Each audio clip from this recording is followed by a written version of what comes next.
off plastic is probably fine. Yeah. Look at that purple grain. We're making, of course, a purple grain beer, so we have to have nice purple wheat to go in. It's barley, actually. Oh, it's a barley. Yeah. Purple barley. Purple prairie barley.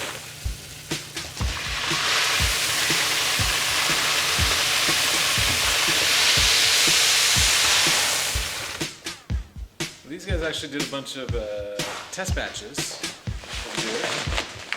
Or at least a couple of test batches, right? Yeah.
Dark green is going to give us just a little bit of extra color.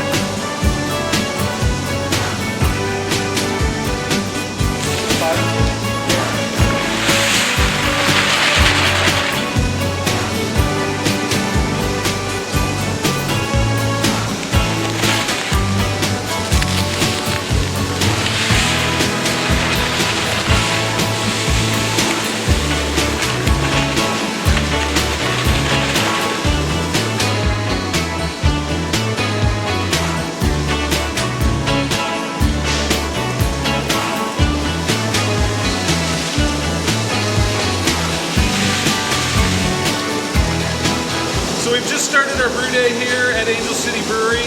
We're making our purple grain beer. First step, obviously, is to get our grains ready. So we've actually measured out all the grain that we're using.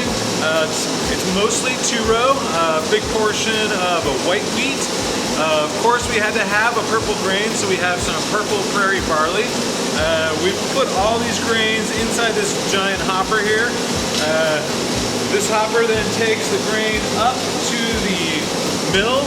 The grains go through the mill where they're ground together. It cracks these guys open so that we can access the starch inside and turn that stuff into sugar in the mash.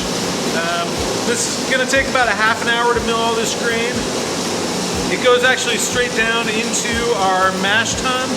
So from there we'll be starting to make that sweet wort that'll turn into beer eventually.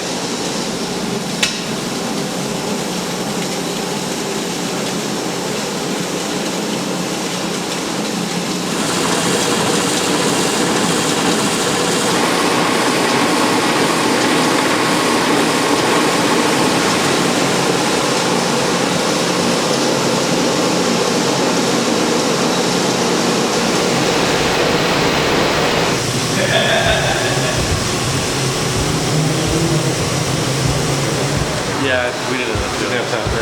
We're just like, fuck it, do it live. The grain's gonna be coming in right here, and then the water right next to it. First though, we pitch our salt in there. That'll lower our pH a little bit, give us the calcium we need. For the yeast. Yeah. Our target temp for the protein rest is 122. And then our total water volume is 305. Okay. meter, and we have this mixing station, so we can have hot and cold water together. Gotcha. We can adjust to try to hit that 122. Awesome. And then, yeah.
Now we wait.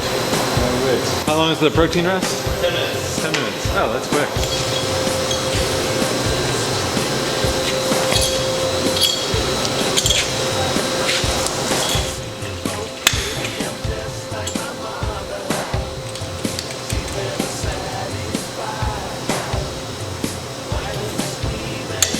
Probably be talking more.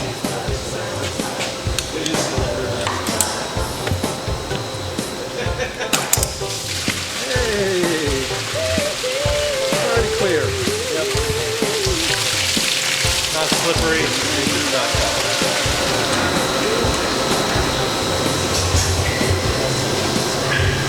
Darkness. With that condensate drain, we'll just wait until it gets really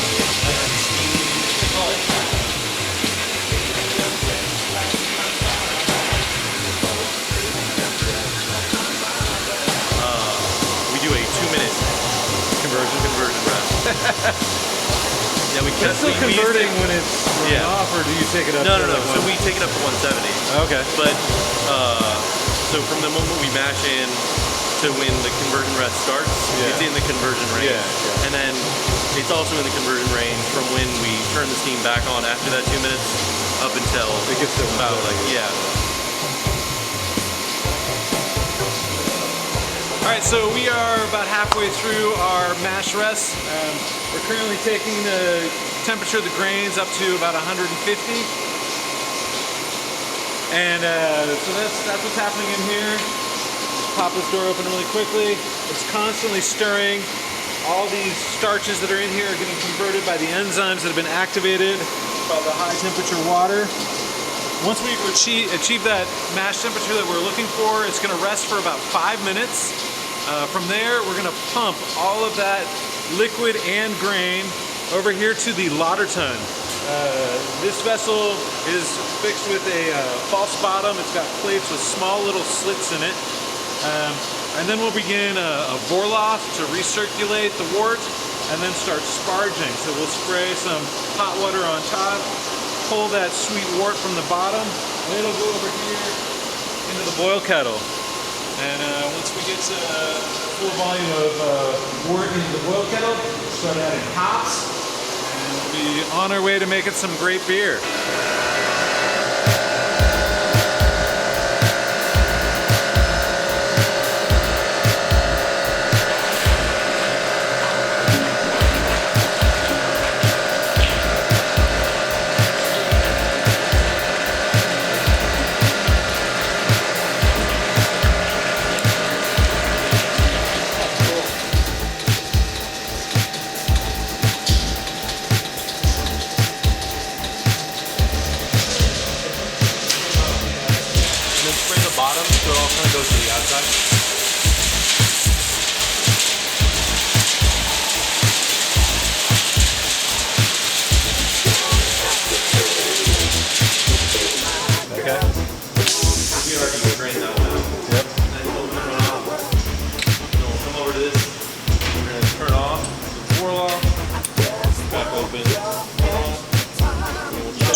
too fast, the Venturi effect will suck in air.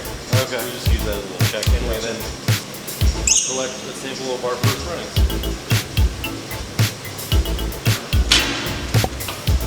Check over here, and you can see it's coming in. But then if I don't catch it right when it gets all those bubbles out, it'll suck the grain bed down almost instantly. It's like a yogurt done. Just open this up a little bit. Let's cool that sample down. And we can take it over to the lab. We'll take a density reading on pH. Yeah, so it's a densitometer, which actually vibrates the sample and then uses the resonance frequency to determine the mass. And then it has a known volume, so it can calculate the density. It's pretty fucking awesome. Yeah, that sounds. Yeah, it's funny because you can like hear it. If you put it up to your ear, you can hear it. It has this tiny little buzzing. It's not shaking the sample. Run up right at it.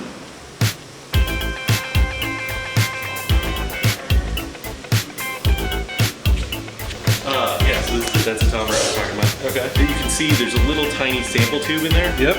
And that is what fills up with beer. Okay. Or wort in this case.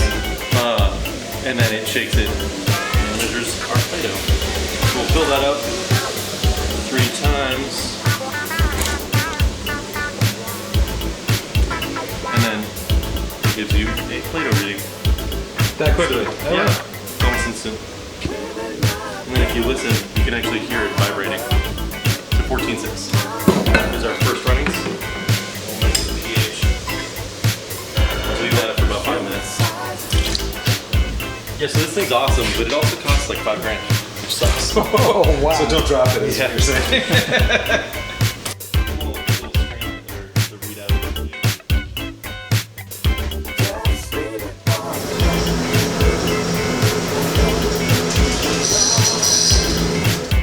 Just need to grab some water. For the autoclave, that'll take it up to past sterilization, so all that equipment will be completely sterile. Nothing can survive that, so we'll use that to check the yeast to make sure we've got good yeast health before it's time for those guys to go to work.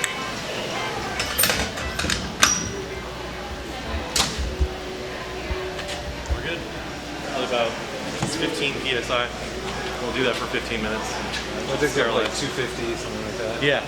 It's got like 3 settings. I think you can do 250, 260, or 270. It's pretty awesome though. Instead of having to mess around with like a little pressure cooker. Yeah. Like I tend to do the fast food. Nice to have an autoclave. It's awesome.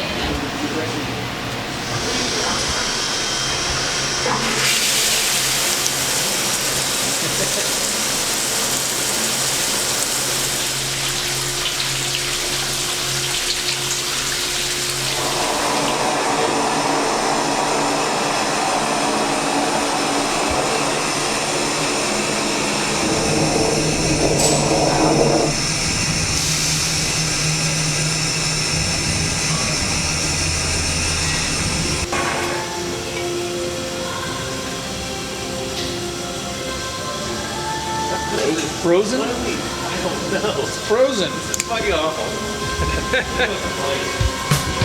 Want some rush or something? And then we'll grab the valve over there and start controlling liquor flowing. It's the other way. Move this around a bit.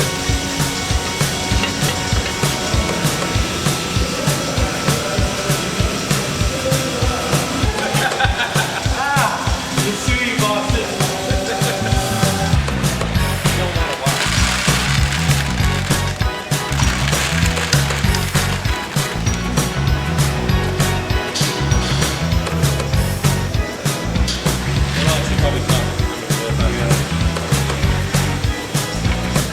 That is our bittering edition. Look at us, the bitterness in the beer. So small because we do not want this one to be very bitter. Yes.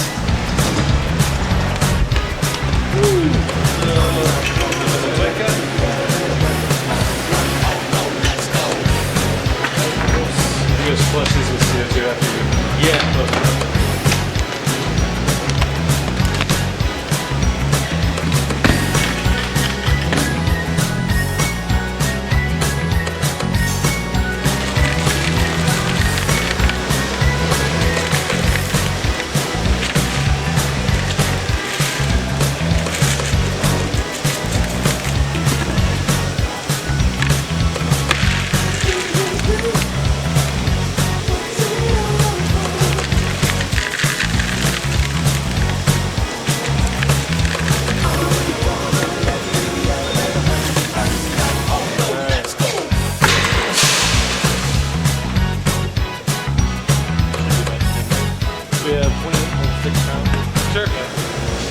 addition to the purple barley, we're actually using some elderberry concentrate in the finishing of the beer, and that's actually where we're going to get most of our color.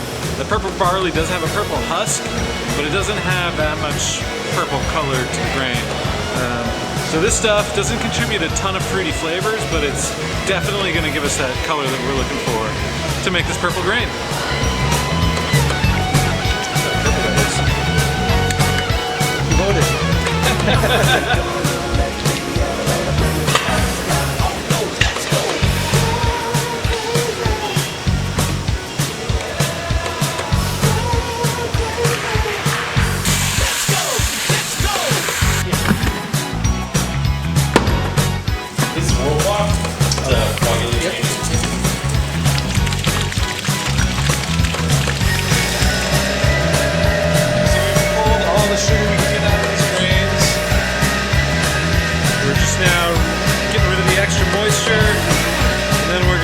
Get rid of all this grain, and actually it's going to go to a local farmer who uses it to feed some cows.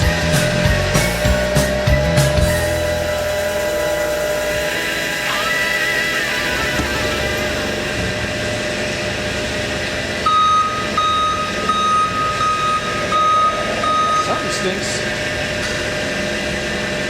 It's those barrels. Woo! Man. Yeah. Lovely. Rotten grain.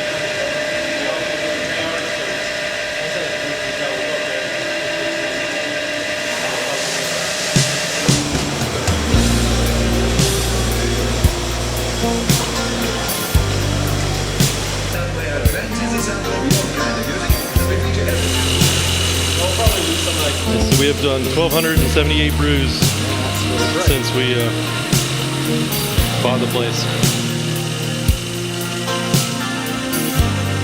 Moment of truth. 70. No, we're 13. Well done. It's a little low. Yeah. You definitely get some of the elderberry. Yeah. That'll probably disappear in fermentation, right? Some will, yeah, it'll blow off. There'll definitely be a little bit of that flavor. All right, so we're all the way at the top of Angel City Brewing. I just want to say a special thank you to Leighton Cutler, the head brewer, for first selecting Purple Grain as the What Would You Want beer. And also a special thanks to Alex, who's been with us all day, walking us through the brewing process, making sure the beer comes out the way we want it. And you know, in a couple weeks, the beer will be ready for tasting, so I hope a bunch of you are going to be here to taste the beer with me. And you know, if you like these videos, please make sure you give us a thumbs up. You can also subscribe to our channel. You can see all of our Two Brew Tuesdays, their festival coverage, etc. And yeah, until next time, everybody, cheers!